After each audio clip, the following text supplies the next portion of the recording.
Hello guys, कैसे हैं आप लोग? आई होप आप लोग बहुत अच्छे होंगे और अच्छे से स्टडीज़ भी चल रही होंगी आपकी। और आज हम लोग इसका नेक्स्ट पार्ट स्टार्ट कर रहे हैं। इससे पहले हम लोगों ने कई सारी चीज़ें डिस्कस कर चुके हैं इसके अंदर। आज हम लोग इसमें देखेंगे कि आईवीसी के मेन डिक्लाइन का कारण क्या-क्या था। आज हम उस पे डिस्कस करेंगे। ठीक है? ये आपका लास्ट पार्ट रहेगा, उसके बाद आपका ये पूरा जो चैप्टर फर्स्ट है आपका कंप्लीट हो जाएगा। तो देखो, इसके अब हम इसमें डिस्कस करते हैं कि इसके आखिर कारण क्या-क्या रहे इसके डिक्लाइन होने के। तो बहुत सारे हिस्टोरियंस हैं, सबके अलग-अलग थ्योरीज़ हैं, सब लोग अपनी-अपनी अलग-अलग थ्योरीज़ बताते हैं। जिसको जो चीज़ें ठीक लगती है, जिसने जो स्टडीज़ किया उसके अकॉर्डिंग सब लोग अपनी अलग-अलग थ्योरीज़ बताते हैं। तो हम वो कुछ थ्योरीज़ डिस्कस करेंगे और उसके बेसिस पे देखेंगे कि हो सकता है कि कौन-सी थ्योरी ज़्यादा बेटर है। ठीक है? तो अगर हम बात करें इसकी तो इसके ना कोई क्लियर एविडेंस नहीं है। दैट मीन्स कि इसके ना जैसे होता है कि हर चीज़ के कोई क्लियर एविडेंस होते हैं, तो इसका कोई नॉट क्लियर एविडेंस है। कोई मतलब क्लियर और कट एविडेंस नहीं कि एग्जैक्ट यही हुआ होगा जिस वजह से ये जो सिविलाइजेशन इतनी बड़ी सिविलाइजेशन इतनी डेवलप्ड सिविलाइजेशन इतनी ज़्यादा सिविलाइज थी इतनी ज़्यादा टेक्नोलॉजी थी उसके बाद भी खत्म हो गई। तो इसके कोई क्लियर कट एविडेंस नहीं है। इसके कई सारे इसके मतलब अलग अलग जैसे हमने बात अभी किया कि इसके अलग अलग जो साइंटिस्ट आए सबके अलग अलग थ्योरीज सबने बताई कि हो सकता है इसके कई सारे थ्योरीज अलग अलग रीजंस रहे हों इस चीज़ के। ठीक है, तो इसके एक थ्योरी नहीं है, इसमें कई सारी थ्योरीज है। लेकिन कोई भी थ्योरी हम ये कह सकते हैं कि कोई भी जो थ्योरी ना वो अपने आप में पूरी 100% करेक्ट नहीं है। सबने अपनी थ्योरी दी है, किसी ने कुछ रीज़न बताया है, किसी ने कुछ रीज़न बताया है, लेकिन सब की सब थ्योरी कोई भी उसमें से 100% करेक्ट नहीं है। थोड़ी-थोड़ी सबके पास ठीक है थ्योरीज़, जिसको जैसा लगा उसने अपने अकॉर्डिंग उन्होंने बता दिया। तो हम इसमें देखते हैं तो एक फर्स्ट थ्योरी हम वो देखते हैं, तो वो है हमारी एनवायरनमेंट चेंज होना। एक साइंटिस्ट हैं, उन्होंने मतलब बताया कि हो सकता है कि यहाँ पे ना आईवीसी इतना बड़ा सिविलाइजेशन था, ये खत्म हो गया। इसके पीछे का रीज़न ये हो सकता है कि यहाँ पे एनवायरनमेंट चेंज हो गया हो। पूरा जो एनवायरनमेंट है वो पूरा ही चेंज हो गया हो। तो इस वजह से ये जो सिविलाइजेशन इतनी बड़ी डिक्लाइन हो गई हो या फिर सिविलाइजेशन खत्म हो गई हो। लेकिन ये भी अपने आप में 100% ठीक नहीं है थ्योरी। ठीक है। सेकंड अगर हम बात करें तो कुछ लोगों का ये कहना है या कुछ हिस्टोरियंस का ये कहना है कि जो यहाँ पे मान लो हो सकता है फ्लडिंग वगैरह आ गई हो। ठीक है, फ्लडिंग वगैरह आ गई हो। लेकिन अगर हम बात करें जैसे हमारा एक साइड थी मोहनजोदाड़ो, अगर जैसे कुछ हिस्टोरियंस बोलते हैं फ्लडिंग को लेकर के, तो यहाँ पे हमारी जो साइड थी मोहनजोदाड़ो, यहाँ पे जब खुदाई करी गई थी तो यहाँ पे 7 लेयर्स मिली हैं खुदाई करते वक़्त, अलग-अलग लेयर्स मिली हैं। ठीक है? तो और जो फ्लडिंग की अगर हम बात करें तो जो फ्लडिंग के सिर्फ़ एविडेंस हैं, वो हमें सिर्फ़ मोहनजोदाड़ो में ही मिले हैं। क्योंकि लोग हिस्टोरियंस का ये कहना है कि वहाँ पे नदियाँ थी, नदियों के आस-पास लोग रहते थे, तो हो सकता है कि यहाँ पे फ्लड वगैरह आ गया हो, तो इस वजह से सिविलाइजेशन खत्म हो गई हो। लेकिन अगर ऐसा होता तो ये सिर्फ़ मोहनजोदाड़ो खत्म था, लेकिन ये तो पूरी-पूरी इतनी सारी साइट्स थी आईवीसी के सब के सब खत्म हो गई। तो ये भी ठीक है, लेकिन हम इसको नहीं कह सकते ये पूरा एग्ज़ैक्ट ये भी पूरा-पूरा ठीक ही है हमारा। इसको भी हम 100% सही नहीं मान सकते इस चीज़ को। कि अगर ऐसा हुआ तो सब पे सबके इफ़ेक्ट पड़ता। लेकिन मतलब ये तो सिर्फ़ मोहनजोदाड़ो के अंदर ही चीज़ें मिली हैं। कुछ स्टूडेंट्स का और मानना है कि हो सकता है यहाँ पे कोई टेक्टोनिक एक्टिविटी हुई हो। ठीक है? टेक्टोनिक एक्टिविटी से मतलब है कि जैसे जो प्लेट्स वगैरह होती हैं आपके अर्थ पे, वो चेंज हो गया हो उनका। ठीक है? जैसे कई सारी ट्रांसबाउंडरी लेयर्स वगैरह होती हैं, बहुत ज़्यादा है वहाँ पे। तो इसलिए हो सकता है यहाँ पे कोई टेक्टोनिक एक्टिविटी हो गई हो, जिस वज़ह से क्या हुआ हो कि ये सिविलाइजेशन खत्म हो गई हो या फिर हो सकता है कोई अर्थक्वेक आ गया हो वहाँ पे। तो कुछ ने ये रीज़न बताया है इसका। कुछ हिस्टोरियंस हैं उनका ये कहना है कि जैसे इसके बाद हम स्टडीज़ करेंगे वैदिक एज, तो कुछ का जिसमें हम लोग स्टडीज़ करेंगे आर्यन्स के बारे में। तो कुछ लोगों का ये कहना है कि हो सकता है यहाँ पे आर्यन्स आ गए हों, उन्होंने क्या करा हो, उन्होंने उन पे अटैक कर दिया हो या फिर हो सकता है कि आईवीसी के लोगों को मार दिया हो, तो इस वजह से ये सिविलाइजेशन खत्म हो गई हो। कुछ लोगों का ये मानना है। लेकिन अगर ऐसा होता तो यहाँ पे हमें कोई ना कोई वॉर के एविडेंस तो मिलते, पर हमें तो यहाँ पे कोई वॉर के एविडेंस नहीं मिले, है ना? अगर ये बात सच होती तो।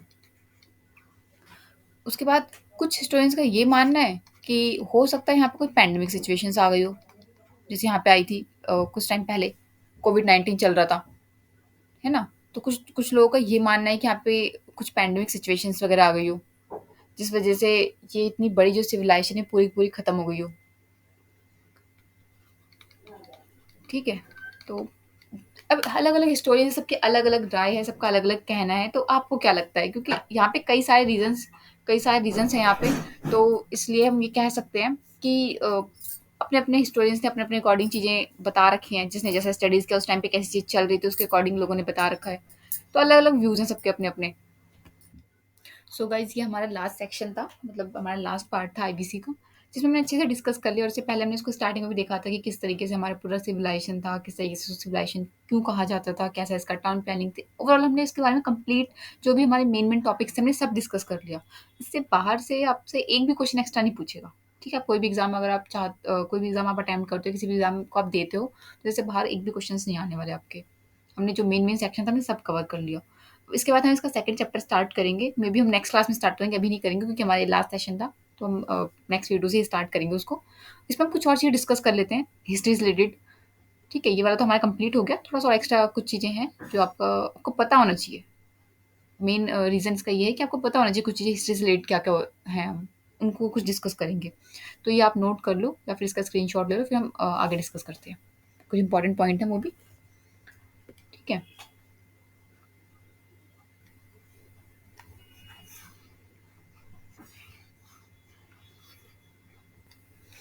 चलो, अब हम डिस्कस करते हैं कि जो हम लोगों ने ये तो चैप्टर आपका कंप्लीट हो गया है। अब हम कुछ इंपॉर्टेंट चीज़ें हैं जो डिस्कस करते हैं, देखते हैं चलो। तो स्टार्ट करते हैं। जो आपके मतलब ये कुछ बेसिक पॉइंट हैं हिस्ट्री से रिलेटेड जो आपको बस पता होना चाहिए।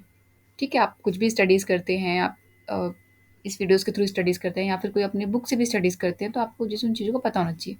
जैसे अगर हम बात करें, जैसे आपका हिस्ट्री है। हिस्ट्री में हम लोग नॉर्मली बस किताब उठाते हैं और स्टडीज़ करना स्टार्ट कर देते हैं। तो जैसे अगर हम बात करें तो जो हम हिस्ट्री होती है हमारी, हिस्ट्री को जानने के लिए हम कौन-कौन से हमारे पास सोर्सेज़ होते हैं? आखिर किन सोर्सेज़ के थ्रू हम कह सकते हैं कि ये हमारी हिस्ट्री है या कौन-कौन से सोर्सेज़ होते हैं जिससे पता चलता है कि ये हमारी हिस्ट्री है? आज हम थोड़ा-सा उन सोर्सेज़ को लेकर डिस्कस करते हैं। ठीक है? तो अब हिस्ट्री है, हिस्ट्री को जानने के लिए हमारे पास ना 3 सोर्सेज़ होते हैं।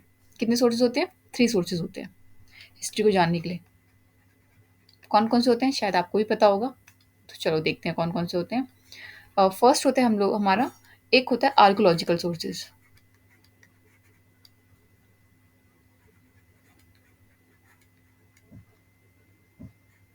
ठीक है? फर्स्ट होता है हमारा आर्कियोलॉजिकल सोर्सेज़। सेकंड आता है हमारा लिटरेरी सोर्सेज़।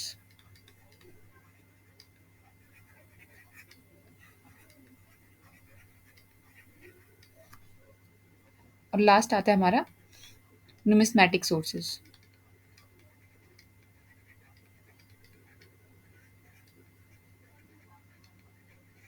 अब देखते हैं आर्कियोलॉजिकल सोर्सेज़ क्या होता है। आप अगर चाहो तो इसको आप हिंदी में भी लिख सकते हो। इसको हिंदी में क्या बोलते हैं?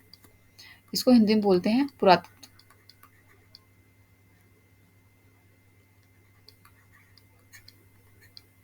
ठीक है?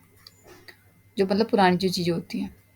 अच्छा, अब आर्कियोलॉजिकल जो सोर्सेज़ होता है इसमें क्या होता है कि जैसे आपके जितने भी पुराने आपके जैसे नॉर्मल बात करते हैं जैसे पुराने अवशेष वगैरह होते हैं जब खुदाई करते हैं, जो पुरानी चीज़ें मिलती हैं हम लोगों को, तो उससे हमें जो जानकारी मिलती है, ठीक है? जैसे हमने कोई खुदाई करी, जैसे आईवीसी की बात करें तो आईवीसी कितनी बड़ी साइट से हमने खुदाई करी, बहुत सारी ऐसी चीज़ें मिली अलग-अलग जैसे होस्ट रिमेन्स मिले, ग्रेट पाथ्स मिले, ग्रेनरीज़ मिली, ठीक है? कैफ़ीन बुरिल मिला, काफ़ी सारी चीज़ें मिली हमें। तो जब हम खुदाई करते हैं और हमें कुछ चीज़ें फिज़िकल फॉर्म में मिलती हैं, तो उसके थ्रू हम लोग जो भी हमें जानकारी मिलती है, उसको हम कंसिडर करते हैं आर्कियोलॉजिकल सोर्सेज़ के अंदर। ये पता होना चाहिए ना आपको भी कि ये 3 सोर्सेज़ होते हैं और इसमें तीनों सोर्सेज़ के में डिफ़रेंस क्या होता है। यहाँ पे आप लिख लो अपनी लैंग्वेज में समझने के लिए कि जो जितने भी मतलब जो हम चीज़ों को खुदाई वगैरह करते हैं और हमें जो भी चीज़ें मिलती हैं, जो भी अवशेष वगैरह मिलते हैं, उससे हमें जो भी इन्फॉर्मेशन मिलती है, उसको हम आर्कियोलॉजिकल सोर्स कहते हैं। सेकंड आते हैं हम लोग लिटरेरी सोर्सेज़ पे। लिटरेरी सोर्स क्या होते हैं? तो लिटरेरी से आपको क्लियर होगा कि लिटरली मतलब बात होती है यहाँ पे कि कोई भी चीज़ एक रिटन फॉर्म में हो। ठीक है? जैसे आपको रिटन फॉर्म में जैसे बुक्स हैं, ठीक है? आपके जितने अगर हम बात करें हमारे पुराण्स हैं, हमारे जितने सारे ग्रंथ वगैरह हैं, उनमें हम चीज़ें एक रिटन फॉर्म में लिखी है हमारे पास। तो कोई भी चीज़ ऐसी जो एक रिटन फॉर्म में लिखी हो जिससे हमें उस चीज़ के बारे में पता चले, तो उसको हम कंसिडर करते हैं लिटरेरी सोर्सेज़ में। तो यहाँ पे आप लिख लो कि जो चीज़ें एक हमें एक रिटन फॉर्म में मिलती हैं, कोई बुक्स वगैरह हो गई उसकी, ठीक है? तो उसको हम कंसिडर करेंगे कि वो लिटरेरी सोर्स की है। उसके थ्रू हमें हिस्ट्री का पता चलता है। लास्ट आता है आपका न्यूमिस्मैटिक सोर्सेज़। न्यूमिस्मैटिक सोर्सेज़ में क्या होता है कि जैसे आपने पहले भी पढ़ा होगा, जैसे हम लोग ने अलग-अलग एरा हमारे गए हैं, जैसे हमारे वैदिक एज हो गया, फिर हमारे महाजनपद्स हो गए, फिर हमारे मगध हो गया पूरा, तो इनमें हमारे क्या होते हैं, अलग-अलग ना कॉइन्स यूज़ होते थे। तो कुछ कॉइन्स पे क्या होता था कि फॉर एग्ज़ाम्पल कुछ कॉइन्स के अलग-अलग स्ट्रक्चर्स होते थे। इनमें स्ट्रक्चर्स हैं, इनमें कुछ फॉर एग्ज़ाम्पल कुछ लिखा हुआ है या किसी की फ़ोटो वगैरह बनी है या फिर इस पे कोई पहाड़ वगैरह बने हैं, नदी बह रही है, इस टाइप से कॉइन्स होते थे। तो इन कॉइन्स के थ्रू या इन कॉइन्स के ऊपर जो चीज़ें लिखी हैं, उससे हमें जो एविडेंस मिल रहे हैं या फिर उस टाइम का थोड़ा-सा हमें इन्फॉर्मेशन मिल रही है, तो उसको हम कंसिडर करेंगे कि वो हमारे न्यूमिस्मेटिक सोर्सेज़ हैं। मतलब एक तरीके से हम बात करें तो कॉइन्स के थ्रू जैसे हमें यहाँ पे हमें बुक्स मिल रही थी, यहाँ पे हमें वो चीज़ें मिल रही थी, तो उनके थ्रू हमें जो भी चीज़ें हमें जानकारी मिल रही हैं, तो उसी तरीके से सेम यहाँ पे कॉइन्स से हमें जो भी जानकारी मिल रही है उस टाइम की, जो भी हमें इन्फॉर्मेशन मिल रही है उस टाइम की, तो उसको हम किसमें कंसिडर करेंगे? उसे हम करेंगे न्यूमिस्मेटिक सोर्सेज़ में, ठीक है? जैसे अगर हम बुक की बात कर लें तो बुक में हमारा एक जो हमारे हम स्टडीज़ करते हैं, आपने बुक पढ़ी होगी इकोनॉमिक्स की अर्थशास्त्र, सबने ही पढ़ी होगी इस बुक को तो, जो हमारी अर्थशास्त्र थी। ये बुक या ये जो बुक थी हमारी अर्थशास्त्र की, इसके अंदर हमने पता है चीज़ कि ये जो है, जो हमारे जो कौटिल्य थे उनकी बुक थी ये, उन्होंने बनाई थी और ये बुक हमारी एडमिनिस्ट्रेशन के ऊपर बेस्ड थी पूरी बुक। तो इसके अंदर क्या था, ये बुक आपको पता है कब मिली थी हमें? ये बुक हमें मिली है 1905 में।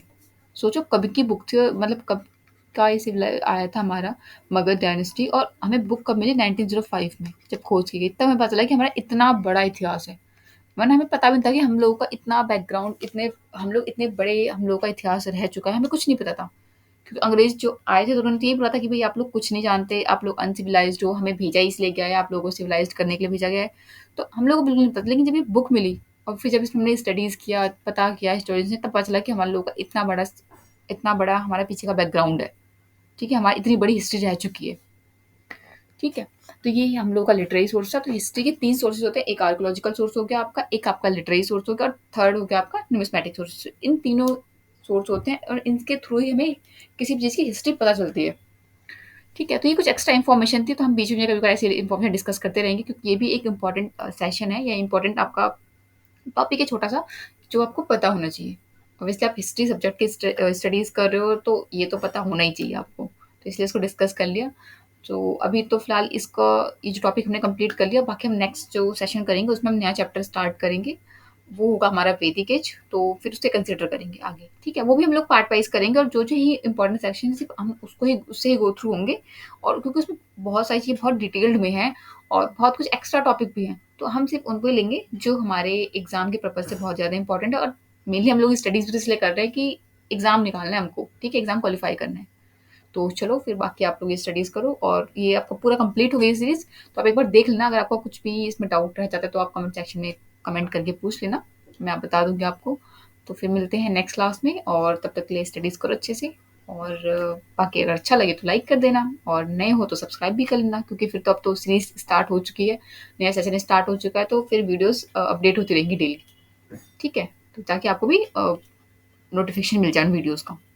तो बाकी मिलते हैं नेक्स्ट क्लास में, ठीक है? तब तक के लिए स्टडीज़ करो आराम से। Take care.